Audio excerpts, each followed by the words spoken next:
Intraday ट्रेडिंगमध्ये direction जरी चुकलं तरी आपण आपल्या स्टॉप लॉसवरती ठाम राहायचं आहे.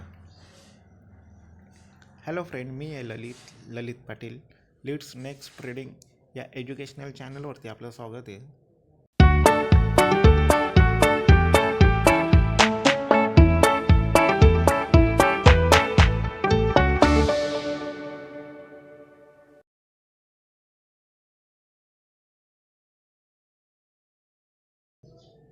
लाईव्ह मार्केटमध्ये स्ट्रॅटेजी टेस्ट करत होतो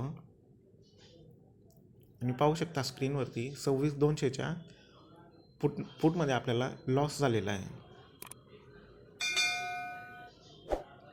9:45 त्याने बाय केलेला आणि एक्झॅक्ट तिथं आपला स्टॉप लॉस अलर्ट झाला आणि त्याने हिट केलेला आहे. आपण निफ्टीच्या चार्टवरती चेक करू. सध्या आपले हे ट्रेड चालू आहे.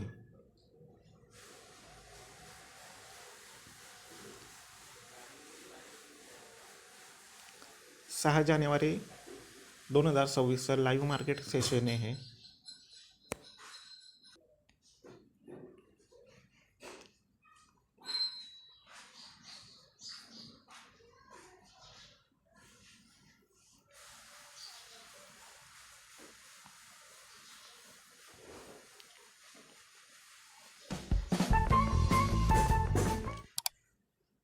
पाहू शकतात या स्क्रीनवरती ह्याच कॅन्डलवरती आपला दोन्ही ट्रेड झालेले आहेत, म्हणजे एंट्री आणि एक्झिट.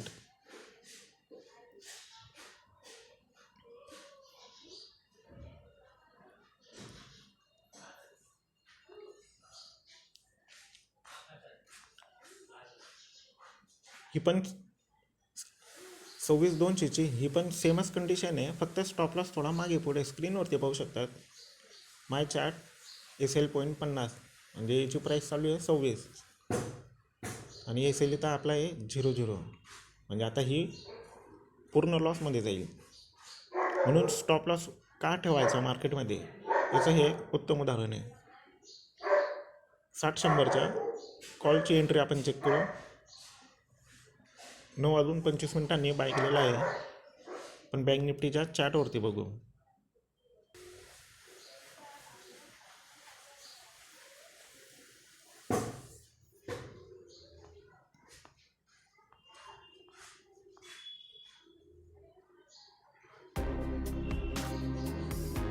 एंट्री टाइम स्क्रीनवरती पाहू शकतात.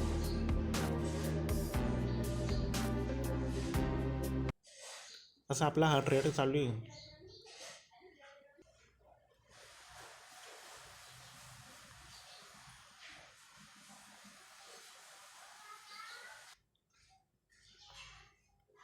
आपला व्हर्च्युअल प्रॉफिट 2600च्या कॉलमध्ये मला बुक झालेला आहे आणि हा ट्रेड इकडे चालू आहे. बघू पुढे आता काय होतं ते. तर लक्षात घ्या मित्रांनो, ऑप्शन चेनमध्ये कधी पण स्टॉप लॉस ठेवावाच लागतो. लाईव्ह मार्केट स्ट्रॅटेजी चेक करत होतो, बघू अजून काही चेंजेस करता येतात का. आणि हे पुढच्या आपल्या एवढ्या वेटिंगला आहे. चॅनलला लाईक करा, सबस्क्राईब करायला विसरू नका. बघू ट्रेड पुढे आपला काय होतो. आणि इकडे आपल्या अजून काही ट्रेडमध्ये री एंट्री झालेली आहे. तर ही डिटेल आपण काही चॅटवरती चेक करणार नाही, कारण की माझेही लाईव्ह ट्रेड स्क्रीनवरती चालू असतात.